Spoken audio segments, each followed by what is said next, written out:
Hello दोस्तों, आप सब कैसे हो। मैं आशा करता हूँ कि आप सब बहुत अच्छे होंगे। तो आज मैं आप लोगों के लिए लेकर आया हूँ हिंदी का VBA या ऑब्जेक्टिव क्वेश्चन, जो कि बिहार बोर्ड परीक्षा में हर साल आता है। तो चलिए क्वेश्चन देखते हैं। क्वेश्चन क्या कहता है। 1 नंबर क्वेश्चन में कह रहा है, हजारी प्रसाद द्विवेदी का जन्म कब हुआ। हजारी प्रसाद द्विवेदी का जन्म कब हुआ। इसका आंसर होगा ए 1907 ईस्वी में। कब हुआ। 1907 ईस्वी में। फिर अगला क्वेश्चन देखते हैं। अगले क्वेश्चन में कह रहा है, सिकथक का अर्थ क्या होता है।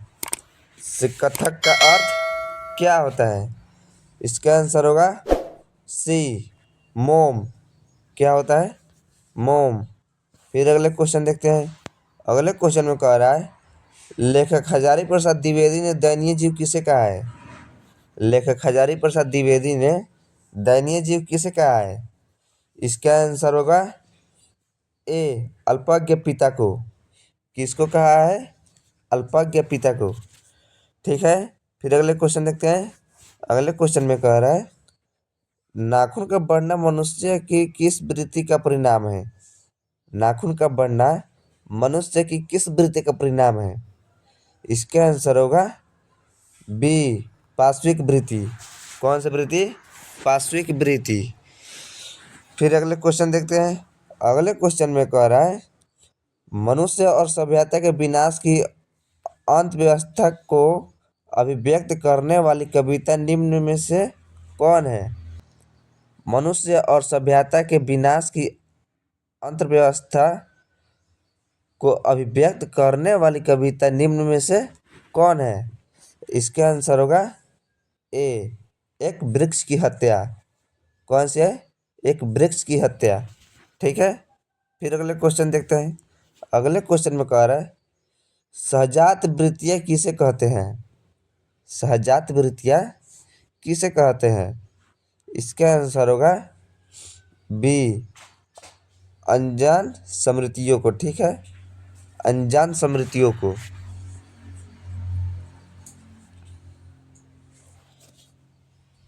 फिर अगला क्वेश्चन देखते हैं। अगले क्वेश्चन में कह रहा है, आलोक पर्व शीर्षक पाठ निबंध संग्रह किसकी रचना है। आलोक पर्व शीर्षक निबंध संग्रह किसकी रचना है। इसका आंसर होगा ए हजारी प्रसाद द्विवेदी। ठीक है। फिर अगले क्वेश्चन देखते हैं। अगले क्वेश्चन में कह रहा है, नाखूनों का बढ़ना किसका परिणाम है। नाखूनों का बढ़ना किसका परिणाम है। इसका आंसर होगा बी मनुष्य के अंध सहजात वृत्ति का। मनुष्य की अंध सहजात वृत्ति का। फिर अगला क्वेश्चन देखते हैं। अगले क्वेश्चन में कह रहा है, आदमी के नाखून क्यों बढ़ते हैं। यह प्रश्न लेखक से किसने किया। नाखून क्यों बढ़ते हैं, यह प्रश्न लेखक से किसने किया। इसका आंसर होगा बी छोटी लड़की ने। ठीक है। इसे अच्छे आप लोग अच्छे तरह से याद करते चलिएगा। ठीक है। फिर अगले क्वेश्चन देखते हैं। अगले क्वेश्चन में कह रहा है, किस देश के लोग बड़े बड़े नख पसंद करते हैं। किस देश के लोग बड़े बड़े नख पसंद करते हैं। इसका आंसर होगा डी गौड़ देश के। कौन से देश के, गौड़ देश के। फिर अगले क्वेश्चन देखते हैं। अगले क्वेश्चन में कह रहा है, अनामा दास का पोथा उपन्यास किस लेखक की कृति है। अनामा दास का पोथा उपन्यास किस लेखक की कृति है। इसका आंसर होगा ए हजारी प्रसाद द्विवेदी। हजारी प्रसाद द्विवेदी। फिर अगले क्वेश्चन देखते हैं। अगले क्वेश्चन में कह रहा है, हजारी प्रसाद द्विवेदी ने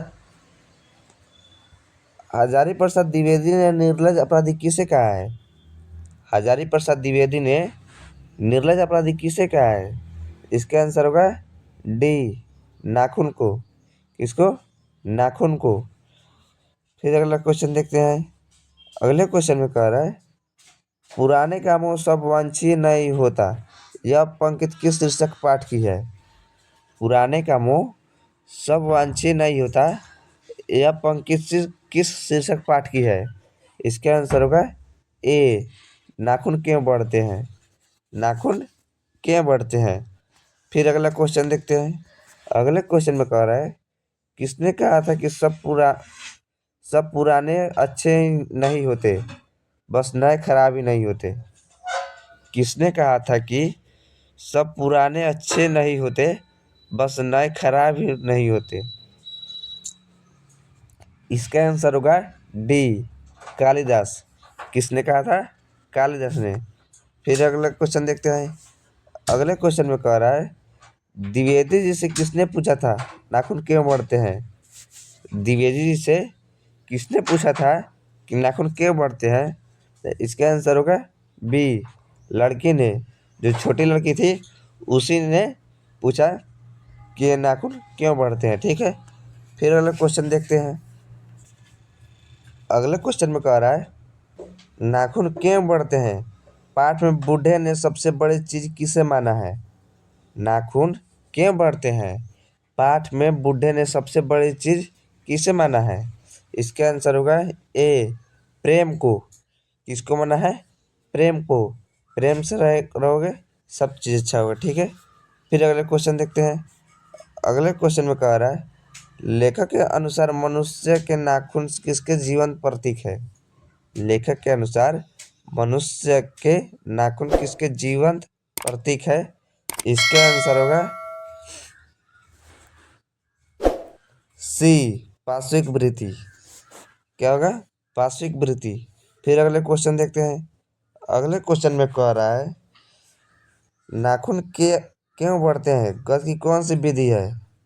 नाखून क्यों बढ़ते हैं? गध की कौन सी विधि है? इसका आंसर होगा डी, ललित निबंध। क्या है? ललित निबंध। फिर अगले क्वेश्चन देखते हैं। अगले क्वेश्चन में कह रहा है, हजारी प्रसाद द्विवेदी द्वारा रचित पाठ है। हजारी प्रसाद द्विवेदी द्वारा रचित पाठ है। इसका आंसर होगा ए, नाखून क्यों बढ़ते हैं? नाखून क्यों बढ़ते हैं? फिर अगला क्वेश्चन देखते हैं। अगले क्वेश्चन में कह रहा है,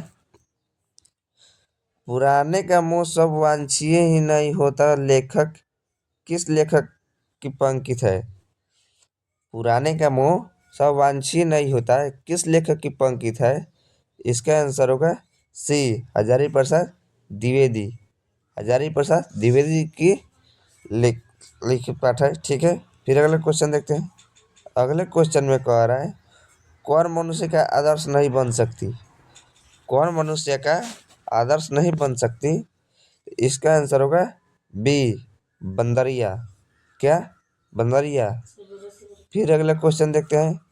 अगले क्वेश्चन में कह रहा है, कौन नाखून को जिलाए जा रहे हैं? कौन नाखून को जिलाए जा रहे हैं? इसका आंसर होगा सी, प्राकृतिक। क्या होगा? प्राकृतिक। ठीक है। फिर अगला क्वेश्चन देखते हैं। अगले क्वेश्चन में कह रहा है, मानव मस्तिष्क की उत्कृष्टतम उपलब्धियों का सर्वप्रथम साक्षात्कार किस देश ने किया है? मानव मस्तिष्क की उत्कृष्टतम उपलब्धियों का सर्वप्रथम साक्षात्कार किस देश ने किया है? इसका आंसर होगा सी, भारत। किसने किया? भारत। फिर अगला क्वेश्चन देखते हैं। अगले क्वेश्चन में कह रहा है, हिंदी साहित्य का आदिकाल के रचनाकार है। हिंदी साहित्य का आदिकाल के रचनाकार कौन है? इसका आंसर होगा बी, आचार्य हजारी प्रसाद द्विवेदी। आचार्य हजारी प्रसाद द्विवेदी है। फिर अगला क्वेश्चन देखते हैं। अगले क्वेश्चन में कह रहा है, हजारी प्रसाद द्विवेदी का जन्म कहाँ हुआ? हजारी प्रसाद द्विवेदी का जन्म कहाँ हुआ? इसका आंसर होगा सी, बलिया उत्तर प्रदेश। कहाँ हुआ है? बलिया में, उत्तर प्रदेश में। ठीक है। फिर अगला क्वेश्चन देखते हैं। अगले क्वेश्चन में कह रहा है, कौन छोटे नख को पसंद करते थे? कौन छोटे नख को पसंद करते थे? इसका आंसर होगा ए, दाक्षिणात्य। दाक्षिणात्य पसंद करते। ठीक है। फिर अगले क्वेश्चन देखते हैं। अगले क्वेश्चन में कह रहा है, नख किसका प्रतीक है? नख किसका प्रतीक है? इसका आंसर होगा बी, पशुता का। ठीक है, क्योंकि पशुओं में नाखून को रहता है तो थोड़ा अच्छा लगता है, मनुष्य का नहीं लगता है, ये मनुष्य का नहीं है। फिर अगला क्वेश्चन देखते हैं। अगले क्वेश्चन में कह रहा है मनुष्य को नाखून की जरूरत कब थी? मनुष्य को नाखून की जरूरत कब थी? इसका आंसर होगा ए, जंगली जीवन में। मनुष्य का नाखून का जरूरत जंगली जीवन में थी, आदिकाल के युग में, जो कि जानवरों को मारने में आसान पड़ता था। आदि मानव नाखून से ही जानवरों को मारते थे और खाते थे। ठीक है, इसलिए जंगली जीवन में मनुष्य का नाखून की जरूरत थी। फिर अगला क्वेश्चन देखते हैं। अगले क्वेश्चन में कह रहा है कितने वर्ष पहले भारतवासी नाखून को जम कर संवारता था? कितने वर्ष पहले का भारतवासी नाखून को जम के संवारता था? इसका आंसर होगा बी, 2000 वर्ष पहले का। कितना? 2000 वर्ष पहले का। फिर अगला क्वेश्चन देखते हैं। अगले क्वेश्चन में कह रहा है नाखून क्यों बढ़ते हैं? निबंध में लेखक ने किस बूढ़े का जिक्र किया है? नाखून क्यों बढ़ते हैं? निबंध में लेखक ने किस बूढ़े का जिक्र किया है? इसका आंसर होगा सी, महात्मा गांधी। क्या? महात्मा गांधी। तो मैं ऐसा करता हूँ दोस्तों, आप लोगों को ये क्वेश्चन बहुत अच्छी तरह से समझ में आ गया होगा, और हमारा ये वीडियो आप लोग को अच्छा लगा हो तो इस वीडियो को लाइक शेयर ज़रूर करें और हमारे इस चैनल को सब्सक्राइब कर लें, ताकि जब भी हम ऐसे एजुकेशन वीडियो अपलोड करें तो इसका नोटिफिकेशन सबसे पहले आप तक जाए और आप इसे अच्छी तरह से देखकर याद कर लें और बिहार बोर्ड परीक्षा में जाकर एग्जाम देंगे। धन्यवाद, फिर मिलते हैं अगले वीडियो में।